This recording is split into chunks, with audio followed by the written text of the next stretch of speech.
पत्रकार धक्के कट जाओ, कटिंग जाओ, हट जाना, इधर आ जाओ भाई, ऐसे नहीं। ओ भैया थोड़ा आवाज कम से कम जयपुर तक अशोक गहलोत जी के कानों में पहुंचे कि पाली जिले के गांव-गांव, ढाणी-ढाणी से कार्यकर्ता आए हैं और ये जन आक्रोश महाघेराव है। तो इसकी आवाज जयपुर तक पहुंचे। बोलिए भारत माता की। भाई आगे वालों की तो आ रही है, लेकिन पीछे वालों की नहीं आ रही है। एक बार पीछे वाले भी जोर से बोले, बोली भारत माता की। आज के इस पाली जिले के जन घेराव कार्यक्रम में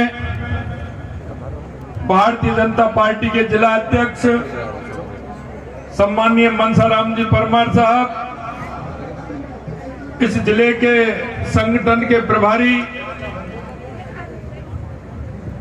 जालौर जिले के पूर्व जिला अध्यक्ष भाई रविंद्र सिंह जी बालावत साहब, जिनको कि आपने अभी सुना, ऐसे आपके लोकप्रिय सांसद सम्माननीय बीपी चौधरी साहब,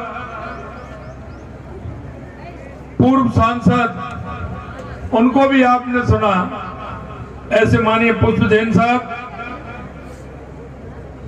भारतीय जनता पार्टी राजस्थान के वरिष्ठ नेता और पूर्व में मंत्री रहे आपके, जिन्होंने बिजली के बारे में बताया, ऐसे पुष्पेंद्र राणावत जी, पार्टी के वरिष्ठ नेता और विधायक सम्माननीय ज्ञानचंद जी पारक साहब, सम्माननीय विधायक जोराराम जी, शोभा जी, जिला प्रमुख रश्मि जी, पूर्व विधायक मदन राठौड़ जी, केसाराम जी, पार्टी के सभी हमारे पदाधिकारीगण, गांव-गांव, ढाणी-ढाणी से आए मेरे पूजा योग बुजुर्गों, नौजवान दोस्तों, माता और बहनों, मित्रों, आप देख रहे हैं, आपने सभी को सुना है कि यह जनाक्रोश क्या है। यह हमारा तीसरा चरण है जनाक्रोश जिले का घेराव का। इससे पहले आपको ध्यान हो तो 1 दिसंबर को माननीय राष्ट्रीय अध्यक्ष जी ने जयपुर से प्रारंभ की थी, हमारी जनाक्रोश यात्रा का आगाज किया था। राजस्थान के 200 विधानसभा क्षेत्रों में हमारी जनाक्रोश यात्राएं निकली थी, आपके पाली जिले में भी निकली थी, गांव-गांव, ढाणी-ढाणी में हमारे कार्यकर्ता गए थे। हमने आपको पत्रक भी दिए थे। उसके बाद विधानसभा में जन घेराव के कार्यक्रम भी हुए थे। ये हमारा तीसरा चरण है, जो जिला जन घेराव आक्रोश का हमारा ये तीसरा चरण चल रहा है। आज कई जगह, कई जिलों में इस तरह के कार्यक्रम चल रहे हैं, लेकिन मैं आपसे कहना चाहता हूं कि जन आक्रोश की आवश्यकता क्या पड़ी, उसमें मेरा आप सभी से निवेदन है। मित्रों, जो भी कोई पार्टी जब चुनाव में जाती है तो अपना घोषणा पत्र लागू करती है और वो कहती है कि अगर हम सरकार में आते हैं तो हमारे ये काम है, इन कामों को पूरा करने का हमारी सरकार आएगी तो इनको पूरा कराएंगे। कांग्रेस ने भी 2018 में अपना घोषणा पत्र लाया था। अपने घोषणा पत्र में उन्होंने वायदा किया था और वायदा ये किया था कि हम किसानों का संपूर्ण कर्जा माफ करेंगे। ये हम नहीं कह रहे, ये उन्होंने अपने घोषणा पत्र में कहा था और उन्होंने अपने घोषणा पत्र में भी यही कहा था कि हम युवाओं को 3500 रुपए, 3500 रुपए हम उनको भत्ता देने का काम करेंगे। उन्होंने अपने घोषणा पत्र में यह भी कहा था कि हम बिजली की दर नहीं बढ़ाएंगे। माननीय पुष्पेंद्र जी कह रहे थे, अपने घोषणा पत्र में उन्होंने कहा है कि हम बिजली की दर नहीं बढ़ाएंगे। 1 बार नहीं, 2 बार नहीं, 3 बार नहीं, 5-5, 6-6 बार बिजली की दरें बढ़ाने का काम किया। और जैसा कि मेरे मित्र रविंद्र जी बता रहे थे, आज भी आपने अखबार में पढ़ा होगा 45 पैसे प्रति यूनिट। ये महंगाई करने के लिए, गांव-गांव में कम करने के लिए कैंप लगा रहे हैं और 45 पैसे प्रति यूनिट बिजली बढ़ाने का काम कर रहे हैं। ये महंगाई बढ़ा रहे हैं या कम कर रहे हैं, इनकी करनी में और कथनी में इनका अंतर देख लीजिए। मित्रों, मैं कहना चाहता हूं, राजस्थान में तो कहीं किसानों के कर्जे माफ नहीं हुए, लेकिन गहलोत साहब कहते हैं कि पाली जिला मेरे जोधपुर के पड़ोसी जिला है। तो मेरे को लगता है कि पड़ोसी के नाते पाली जिलों के किसानों के कर्जे तो उन्होंने माफ कर दिए होंगे। तो मैं कहना चाहता हूं, कितने किसानों का कर्जा माफ कर दिया? कितने किसानों का कर्जा माफ कर दिया? किसी का नहीं किया। तो ये देख लिए, पड़ोसी का धर्म भी गहलोत साहब निभा रहे हैं। कितने युवाओं को भत्ता मिल गया। हो सकता है इसमें पड़ोसियों का मान रखा हो और युवाओं के भत्ते दे दिए हों पाली जिले के। तो कितने युवा खड़े मेरे सामने, किसी को भत्ता मिला है क्या? भत्ता भी आपको नहीं मिला। ये भी पड़ोसी का काम उन्होंने पूरा नहीं किया। और बिजली की दरें बढ़ाने का काम तो आप देख रहे हो, लगातार गहलोत साहब कर रहे हैं। मित्रों, मैं आपसे निवेदन करना चाहता हूं, यह सरकार ने इतना ही नहीं किया। मेरे से पहले वक्ताओं ने कहा है कि महिला अत्याचार में राजस्थान पहले नंबर है, दलित अत्याचार में राजस्थान पहले नंबर है। यही नहीं मित्रों, भ्रष्टाचार में भी राजस्थान पहले नंबर है। माननीय अशोक गहलोत साहब, आपकी मजबूरी होगी सरकार चलाने की। इस जनता की मजबूरी नहीं है लूटने की। जनता को लूटने का काम कर रहे हैं। ये जनता होशियार हो चुकी है, आपके एक एक कारनामे को देख रही है। जनता आपकी एक एक बात को भी देख रही है। अरे आप सरकार बचाने के लिए कितने दिन होटलों में रहे, ये भी जनता को एक एक दिन याद है कि आप कितने दिन होटलों में रह करके आपने सरकार चलाई। जनता कोरोना से त्राइमाम कर रही थी, आप होटल के अंदर आनंद ले रहे थे, आप और आपकी सरकार। ये जनता भी जानती है। आपने हर विधायक को एमएलए बना दिया। विधायक की मर्जी के बिना वहां कुछ नहीं हो रहा है। लेकिन मैं कह देना चाहता हूं आपसे, ये पाली जिला है, ये पाली जिले की जनता है। और ये दूर दराज से आए हमारे जो कार्यकर्ता बैठे हैं, मैं इनको भी बहुत बहुत धन्यवाद देना चाहता हूं। इस पाली जिले से तो कांग्रेस का खत्म इन्होंने पहले ही कर दिया।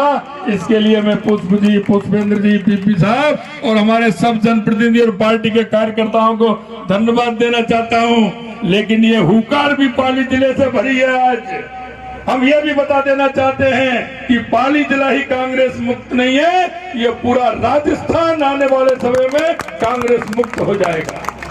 अरे आपने देखा नहीं, वो किसान अपने बच्चे को जब पढ़ाता है, किसान की उम्मीदें लगी रहती है अपने उस लाल पर, अपने उस बच्चे पर कि वो जाएगा, कोचिंग करेगा। कोचिंग करने के बाद वो एग्जाम देने जाएगा। एग्जाम में बच्चा भी उनको विश्वास दिलाता है माता पिताजी को कि पिताजी अब की बार मुझे कोचिंग कराइए, निश्चित रूप से मैं मेहनत करूंगा और मेहनत के हिसाब से परिणाम ला के दूंगा। और उस पिता को भी उम्मीद होती है कि मेरा बच्चा मेरे से झूठ नहीं बोलेगा, मेरा बच्चा जाएगा, बाजार में जाएगा, कोचिंग करेगा, कोचिंग क्लास में पढ़ेगा और निश्चित रूप से नंबर लेके आएगा। आपने उस पिताजी और उस भोले भाले बच्चे के बीच भी आपने दीवार खड़ी कर दी। उसके मन में शंका होने लग गई उस पिताजी के में कि मेरा बच्चा पढ़ता है या नहीं पढ़ता है। बच्चे के मन में एक भाव उत्पन्न हो गया, मेरा पिताजी कहां से पैसा लाते हैं, कहां से मेरे को कोचिंग कराते हैं, किस तरह से किसके पास जाते हैं, मेरी चिंता करके मेरी बहुत बड़ी बात करते हैं और मेरे को पढ़ाने का काम करते हैं। उसके मन में भी पाप पैदा हो गया, क्योंकि ये पेपर लीक का ढंग जो आपने किया है, करोड़ों का जो सौदा आप करते हैं। अरे ऐसी कौन सी तोप है, ऐसे कौन से आपकी अकल है जो आपके डोटासरा जी, आपके बच्चे एक दो रिश्तेदार 10-10 लोग 8-8 लोग आरपीएससी में पास हो जाते हैं, हर टेस्ट में पास करते हैं। आपके पास कौन सा कोचिंग चलता है? ये तुष्टीकरण जिस तरह से आप करते हैं, एक पिता और एक बच्चे के बीच में आप जिस तरह से राजस्थान के अंदर ये ईर्ष्या पैदा करने का काम कर रहे हैं, ये भी कांग्रेस का काम है। मित्रों, मैं कहना चाहता हूं, तुष्टीकरण की हदें इस कांग्रेस सरकार ने पार कर दी। तुष्टीकरण उसका आज का नहीं, पुराना तुष्टीकरण का उनका पुराना रिश्ता है। अपने भाई को भाई नहीं कहते, दूसरे को भाई कहते हैं। अभी आपने देख लिया, आप देखते हैं जो गुंडा पालता है वो किसके लिए भारी होता है? जो गुंडा पालता है, गुंडा उसी के लिए भारी होता है। आज का पेपर पढ़ लीजिए, जोधपुर की कुंती परिहार कांग्रेस की ही महापौर है। और लतीफ खान हिस्ट्री सीटर, उसके साथियों ने उसको चलती गाड़ी में रोक दिया। उसने कमिश्नर के साथ जाकर के गुहार लगाई कि इन हिस्ट्री सीटरों से बचाइए, मेरे से पट्टा मांगने का काम करता है। गहलोत साहब, ये भी आप नहीं देख पा रहे हैं। आपकी चुनी हुई कांग्रेस की महापौर है, उसके साथ इस तरह से होता है। और यही नहीं, जोधपुर के अंदर जैसे मेरे से पूर्व माननीय सांसद जी ने, माननीय विधायक जी ने जिक्र किया, एक समुदाय विशेष के लोग आते हैं, बाजार में खड़े हो जाते हैं, खड़े होकर के जिस तरह से दूसरे लोगों को परेशान करते हैं, उनका रास्ता बंद करते हैं, और आपकी जीत तक नहीं देखते, आप उसके बारे में एक स्टेटमेंट नहीं देते, आप उनके बारे में कुछ कहते नहीं है। इसको हम क्या कहें? आपकी मौन स्वीकृति कहें इसको हम? निश्चित रूप से मैं इस बात से आपसे निवेदन करना चाहता हूं मित्रों, ये जन आक्रोश इस बात का है, भारतीय जनता पार्टी विपक्ष में होने के नाते हमारा दायित्व बनता है कि हम गांव में जाएं, सड़कों पे जाएं, हम कलेक्ट्री का भी घेराव करें, हम एसपी ऑफिस का भी घेराव करें, क्योंकि हम विरोध में हैं। हमारा दायित्व बनता है कि हम जनता के बीच में सजग होकर एक जनप्रतिनिधि के रूप में काम करें। हम कहना चाहते हैं, आप तुष्टीकरण के आधार पर राजस्थान को चलाना चाहते हैं। किस तरह से कन्हैयालाल की हत्या कर दी जाती है, किस तरह से बाबा विजयदास 510 दिन तक आमरण अनशन करते हैं कि अवैध खनन को रुकवा दीजिए, कृष्ण ब्रज भूमि में से ये अवैध खनन हो रहा है, कृष्ण की कीड़ा स्थलियों को विनाश किया जा रहा है, उसके बावजूद भी आप नहीं सुने। बाबा विजयदास आत्महत्या करे। कम से कम गहलोत साहब, ये साधु संत हैं, हमारी संस्कृति के पर्याय हैं। हमारी संस्कृति, हमारे देश, हमारी इस भारत माता को संस्कृत बढ़ाने का काम ये लोग कर रहे हैं। आप उनको आपके राज्य में आत्महत्या कर रहे हैं। यही नहीं, आज अगर हम देखें तो जिस अलवर में शिव जी के मंदिर पर ड्रिल मशीन से उसको गिराया जाता है, सालासर में राम मंदिर को गिराया जाता है, किस तरह की घटना, किस तरह का अंजाम आप देना चाहते हैं? और डॉक्टर साहब, आपसे मैं कहना चाहता हूं, आप बड़ बोल रहे हैं, आप संघ और भाजपा पर ज्यादा मत करिए। आप जो प्रहार कर रहे हैं, आप पहले कांग्रेस को संभाल लीजिए। ये कांग्रेस जिस तरह की नीति है उसको संभाल लीजिए। और मैं कहना चाहता हूं, आप अध्यक्ष होंगे, अभी गहलोत साहब के चहेते होंगे, आप देख लीजिए परिणाम। आपसे पहले पायलट साहब भी अध्यक्ष थे, उनका भी परिणाम देख लीजिए, और आने वाले समय में आपका भी परिणाम आ जाएगा।